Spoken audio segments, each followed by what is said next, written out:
She wondered what life would be like if she was born at a different time, a time before him, or a time after him. What a gift it is to be alive at the same time, she thought. She would never say these words to him, for she knew they would only be received as a plea for affection, but she would say them to herself, because she believed them to be true. He was no longer speaking to her, but he was surely still speaking about her. The two were no longer in love, but now just two strangers in a grocery store, strangers in separate aisles, completely unaware that their former lover was just 3 rows away. Two strangers with an abundance of beautiful memories. He would continue to search for love in other men and women. She would decide to be alone. But in this moment, as one looked through bruised vegetables, and the other looked for the right brand of buttermilk bread, they both had hope that their soulmate was out there. What a gift it is to be alive at the same time, she thought, as she passed by an aisle and saw a familiar face. He would die 4 years before her, and she would live to see his wife remarry. She would be invited to the wedding, for she would be friends with the new husband. As the ceremony would begin, she would go outside and smoke a pack of cigarettes. What a gift it is to be alive at the same time, she would think, as she looked at his soulmate, now ready to marry another. But for now, she was just grocery shopping, because she needed to plan for her future without him. As she passed the aisle that he was in, she whispered to herself, "Let me be your violent smile. That's what I need."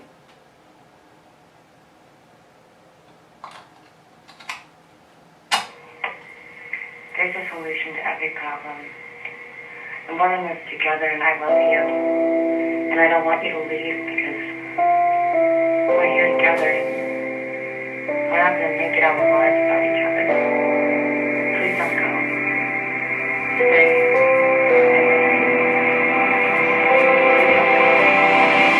I chased away a prophecy because there's a side of me that subscribes to thrive in apathy.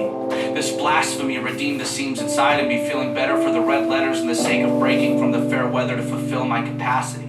When my love for anything is a mirage of joy with petty jokes and laughing.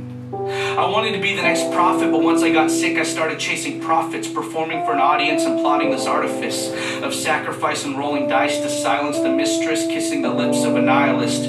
Every secret I've ever had is back on a discount rack for sale to a consumer that doesn't know any better. Living in this fair weather. Because I can't love anything that doesn't look like me, but doesn't love like you. And I learned to love Jesus before I learned to love me. And now I can see why I have this fast-paced, in-your-face approach to grace, but no self-esteem. So I desperately sing, one time for the sake of payment, one time for the sake of rendering, one time for the sake of self-proclamation, but saying it's all for ministry, hindering the thinning of the petty weeks I spent writing and fighting the silence. The past doesn't change because the future tells it to, and I'm telling you, I'm selling you the swelling you, the melting skin within this dim-lit broken fist to finally bow and salute. Because I love you. And I fed a soul truth, made another excuse, because it's easier to say I love you too than to point blank say I love you. It's nothing but a broken melody, and I'm sorry, but I'm still listening, because I was not smart enough to question this, but I was foolish enough to try. Once we get honest, it's so pretentious, but watered down is so cowardice. And I'm a little bit of both, trying to push a boulder up a mountain just to watch it fall, praying to God it doesn't fall again. Every thought that ain't me alive was published for public consumption. Is there anything more pathetic than packaging honesty as entertainment? Existing in extremes, feeding pain and big dreams. We're the epitome of self-hate, or we're the epitome of self-praise, and none of us know what love means. So darling, solve the wound so I don't forget that every moment I'm not with you is a moment I'm in regret. And I love you now, but I won't know you when I'm dead. Cause our response to a generation that did too little was to do too much. Now we're both sick. Cause I saw when you were drowning and I was wearing a grin. So I'll leave you now before the thick of it. Cause darling, I can promise you this, I love you, but I'm also sick. And I hope you can see someday this will make sense. Like back when I told you I was old, I told I'd make some money. We'll shove out another hit and call it Nicole. And every echo needs a voice, and every echo has a choice. But I didn't choose you.